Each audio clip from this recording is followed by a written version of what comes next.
Hi, let's look at reviewing questions. How do you review questions? Aside from just go through and say, well, does it do what I mean? Things that you think about is, won't reviewing the questions distort the question away from what I wanted to ask? It could be. You get tangled up on making an excellent question instead of a useful question. And I guess the other one is aren't you expecting a little bit much from these poor people who are developing a survey? Possibly. If you're a professional at it, so market research, you probably it's your job, and probably not. But if it's something like student research, it could well, what I'm expecting could well be a little bit over the top. But if it's PhD research, no, you've got to get it right. Now there is a very useful list of criteria. Is the BRUSO list, criteria for effective questions. So they are brief, 20 words or less, excluding candidate answers. No more than 3 commas is a pretty good rule. If you have the brief, there's less opportunity for confusion. They should be relevant. Every question should be directly relevant to the research, to the information it needs. They should be unambiguous to the intended audience. Right? There should be only one way to interpret the question. They should be specific. Each question should seek a specific item of information, not multiple items. And too specific is as bad as not specific enough. They should be objective. Leave out any value judgments. For example, are you still constructing bad questionnaires? It's a value judgment. You don't need that. Leading questions also are to be avoided. Do you like a nice new building? It happens that we're sitting in a building and to ask, do you like a nice new building? You're assuming it's nice and it's new, and I might not agree. So leave that out too. Let's go through. Brief. Long questions tend to be expensive to administer. Now, there are circumstances where you may have to explain the context of the question you're asking. Put that in the instructions, not the question. So you might have an introductory paragraph to set the scene or to explain the context of it all. And that's a clarification and an explanation, not the question. The question itself should be short. Long questions tend to be confusing. We know from long experience that in a paragraph, by the time you get to the end, you've forgotten the beginning.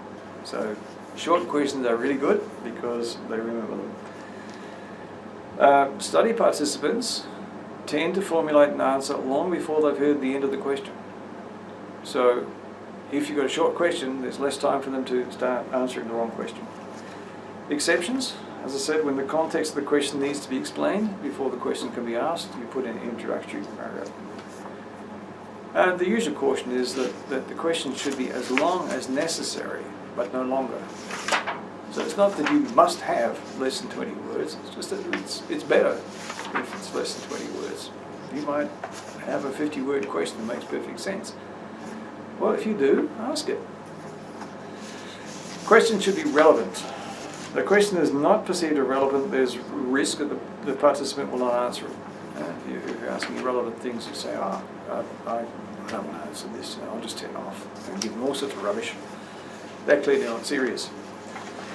Sometimes include a question that will later be discarded. For example, in structured interviews, I might well ask, how's your day been? Or how long have you been doing this job? Or something that is not relevant to the research, it just settles them down and tries to build rapport between the questioner and the respondent. So again, it's not an absolute, you must never do this, it's just that try not to. The less questions that are needed to elucidate necessary data, the better. I have seen questionnaires that are constructed with about 120 questions. You think, oh, who's going to answer that? 30 questions is probably about as many as I'd want to ask. And that's 30 questions is a lot of questions to answer. These surveys that ask 90 questions, oh my, It's too much. Check that each question is clearly different from all other questions. If they're not, you'd better revise them to either discard one or clarify the difference between them. Questions should be unambiguous.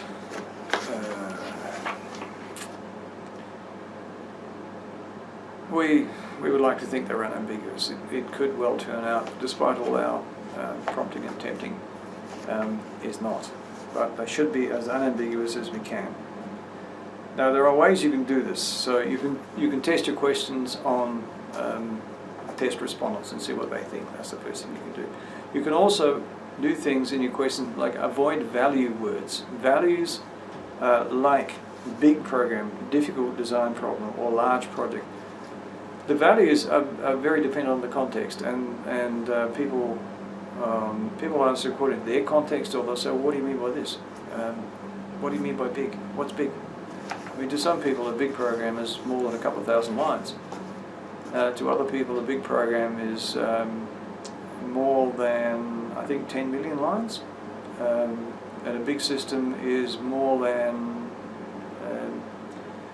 I think more than 10,000 function points is usually taken to be a large system. But unless you have that scale in mind, then it's a value word to be avoided. Words with multiple meanings. The examples there are country, which could mean national boundaries, national borders, nation, and it could mean just out in the country, rural. Energy could be enthusiasm. It could also be power, electricity, gas, energy consumption. And care should be used when you're using words like could, would, should, shall, may, can. In different professions, these have specific meanings. In the world of normative requirements, and normative are the regulations that you abide by. In the regulatory world, shall is something you are compelled to do. You are required to do this. Where should is it's recommended, but there are circumstances where you could argue you don't need to. Can is do it if you want, and may is you can consider this. So that's shall, should, can, may. That's probably about it. There are degrees of meaning in these, so avoid them. Now, here's an example. The question is, why did you buy this book? What do you mean? You think it's a fairly clear question? Okay, now have a look. Why did you buy this book? You want to know the motive. Why did you buy this book? Again, motivation. Why did you buy this book? Why didn't someone else buy it for you? And why did you go out to trouble to buy it? Why did you buy this book, I suppose, as opposed to stealing it or borrowing it from the library? What did you buy it for? Why did you buy this book? Why this book as opposed to some other book? And why did you buy this book as opposed to the DVD or the TV miniseries or something? So even something as apparently simple as, why did you buy this book? It could be interpreted to be different ways and have different questions behind it, so try and clarify them. Specific questions should not have multiple answers. The example there is Duff beer sweet and tasty? Well, you're asking, is Duff beer sweet, and is Duff beer tasty? It could be that it's sweet but not tasty, or it's tasty but not sweet, and how do I answer that? So don't do that. Get it down to one question, one answer. Questions that are too general should be avoided. For example, what type of software development methodology do you use? Well,